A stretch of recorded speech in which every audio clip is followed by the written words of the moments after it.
بندے پر قربانی واجب تھی، ایام نہر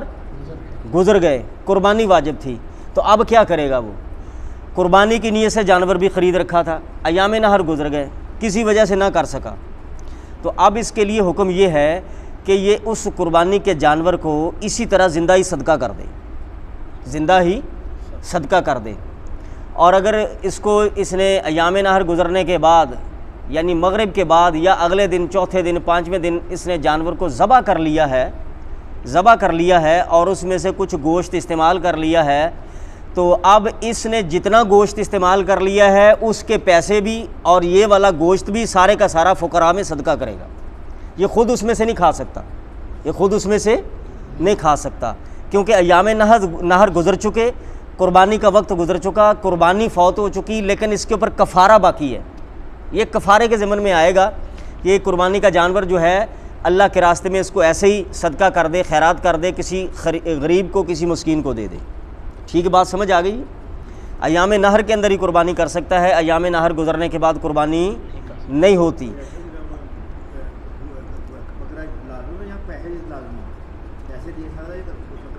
دونوں صورتیں، اگر تو بکرا اس نے خرید رکھا ہے تو بکرا دے دے، اگر یہ چاہتا ہے کہ میں پیسے دے دوں تو اس بکرے کی قیمت لگوائے اور جتنی اس کی قیمت ہے اس کی قیمت کے برابر کچھ زیادہ ہی کر کے صدقہ کر دے۔ اچھا، اگر کسی کا قربانی کا جانور خرید رکھا ہے قربانی کی نیت سے، دونوں صورتیں اس میں ہیں، غریب بھی ہے یعنی صاحب نصاب بھی ہے اور غریب بھی ہے، تو قربانی کا جانور اگر مر جاتا ہے تو پھر اس کا کیا حکم ہوگا؟ قربانی کا جانور مر جاتا ہے تو مالدار جو ہے وہ اور جانور خرید کر قربانی کرے گا، لیکن غریب کے لیے اور جانور خریدنا ضروری نہیں ہے۔ لیکن گم ہونے کی صورت میں، چوری ہونے کی صورت میں مسئلہ مختلف ہو جائے گا۔ گم ہونے کی صورت میں، چوری ہونے کی صورت میں مسئلہ مختلف ہو جائے گا۔ وہ کس طرح سے کہ اگر مالدار کا چوری ہوا ہے اور غریب کا بھی چوری ہوا ہے، مالدار نے بھی اور خرید لیا ہے، غریب نے بھی اور خرید لیا ہے، یعنی جو صاحب نصاب نہیں ہے، جس پر قربانی واجب نہیں ہے، مسئلہ یہ سمجھے جس پر قربانی واجب نہیں، اس نے بھی خرید لیا، تو اب پہلے والا جانور جو گم ہوا تھا یا چوری ہوا تھا وہ بھی مل گیا، وہ جانور بھی مل گیا۔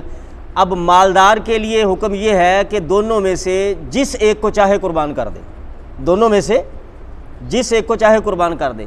لیکن جو صاحب نصاب نہیں تھا، غریب تھا، اس نے پہلے خریدا تھا، وہ بھی گم ہو گیا یا چوری ہو گیا، اب دوبارہ اس نے خریدا، وہ پہلے والا بھی مل گیا، اس کے لیے حکم ہے یہ دونوں کو قربان کرے گا۔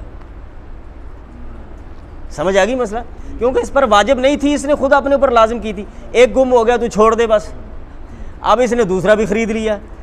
تو اب دوسرا بھی خریدا تو پہلے والا بھی مل گیا جو چوری ہوا تھا، گم ہوا تھا، تو اب اس کو دونوں جانور قربان کرنے ہیں۔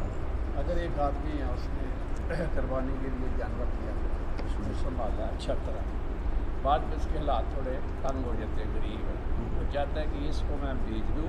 اور تھوڑے پیسوں میں دوسری قربانی لے کے قربانی کی دے دوں۔ اگر تو صاحب نصاب ہے، اس نے قربانی کی نیت سے اس کو خریدا ہے تو پھر اسی کو قربان کرنا ہوگا۔ اگر قربانی کی نیت سے نہیں خریدا، ویسے ہی گھر میں پالنے کی نیت سے خریدا ہے، ٹھیک ہے، تو اب یہ اس نے اس کو نیت اس کے اوپر قربانی کی نہیں کی ہے تو اب اس کو یہ تبدیل کر سکتا ہے، لیکن اگر نیت کر لی ہے کہ یہ میں قربانی کے لیے خرید رہا ہوں، قربانی کے لیے لا رہا ہوں، تو پھر اسی کو قربان کرنا واجب ہوتا ہے۔ صاحب نصاب نہ ہو پھر تو اس کے اوپر قربانی ہے ہی نہیں نا، قربانی اس کے اوپر واجب نہیں ہے۔ اس نے جانور خریدا کہ میں قربانی کروں گا، بہت پہلے خرید لیا، تو اب اس کے اوپر وہ صاحب نصاب تھا لیکن وہ غریب ہو گیا، صاحب نصاب تھا مسکین ہو گیا، تو اب کس کے اوپر قربانی رہی نہیں ہے، اب اس کے اوپر قربانی واجب نہیں رہی، تو وہ قربانی نہ کرے بے شک، اگر کر لے تو یہ اس کے لیے نفل ہوگی، اگر کرے گا تو یہ جانور جو ذبح کرے گا یہ نفل ہوگا، اس کی قربانی واجب جو ہے وہ نہیں ہوگی۔